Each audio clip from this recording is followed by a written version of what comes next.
श्री सूत जी ने कहा, जो लोग ज्ञानी हैं, जिनकी अविद्या की गांठ खुल गई है और जो सदा आत्मा में भी रमन करने वाले हैं, वे भी भगवान की हेतु रहित भक्ति किया करते हैं, क्योंकि भगवान के गुण ही ऐसे मधुर हैं जो सबको अपनी ओर खींच लेते हैं। फिर श्री सुखदेव जी तो भगवान के भक्तों के अनन्य प्रिय और स्वयं भगवान वेद व्यास के पुत्र हैं। भगवान के गुणों ने उनके हृदय को अपनी ओर खींच लिया और उन्होंने उससे विवश होकर इस विशाल ग्रंथ का अध्ययन किया। शौनक जी, अब मैं राजसी परीक्षित के जन्म, कर्म और मोक्ष की तथा पांडव के स्वर्गारोहण की कथा कहता हूँ, क्योंकि इन्हीं से भगवान श्री कृष्ण अनेक कथाओं का उदय होता है। जिस समय महाभारत युद्ध में कौरव और पांडव दोनों पक्षों के बहुत से वीर वीरगति को प्राप्त हो चुके थे और भीमसेन की गदा के प्रहार से दुर्योधन की जांघ टूट चुकी थी, तब अश्वत्थामा ने अपने स्वामी दुर्योधन का प्रिय कार्य समझकर द्रौपदी के सोते हुए पुत्रों के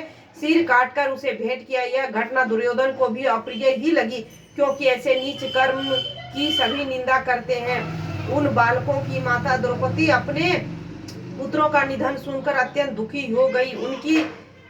उसकी आंखों से आंसू छलछला आए, वह रोने लगी। अर्जुन ने उसे सांत्वना देते हुए कहा, कल्याणी, मैं तुम्हारे आंसू तब पोंछूंगा जब उस आतताई ब्राह्मण धम का सिर गांडीव धनुष के बाणों से काटकर तुम्हारे भेंट करूंगा और पुत्रों की अनिष्टि क्रिया के बाद तुम उस पर पैर रखकर स्नान करोगी।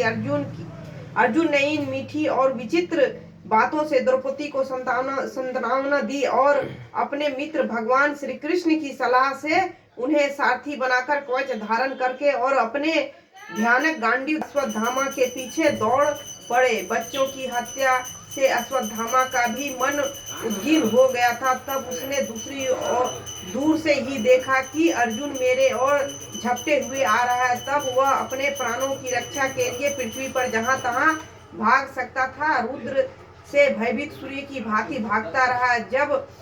जब उसने देखा कि मेरे रथ के घोड़े थक गए हैं और मैं बिल्कुल अकेला हूँ, तब उसने अपने को बचाने के लिए एकमात्र साधन ब्रह्मास्त्र ही समझा। यद्यपि उसे ब्रह्मास्त्र को लौटाने की विधि मालूम न थी, फिर भी प्राण संकट देखकर उसने आचमन किया और ध्यान होकर ब्रह्मास्त्र का संधान किया। उस अस्त्र से सब दिशाओं में एक बड़ा प्रचंड तेज फैल गया। अर्जुन ने देखा कि अब तो मेरे प्राणों पर भी आ बनी है। तब उन्होंने श्री कृष्ण से प्रार्थना की।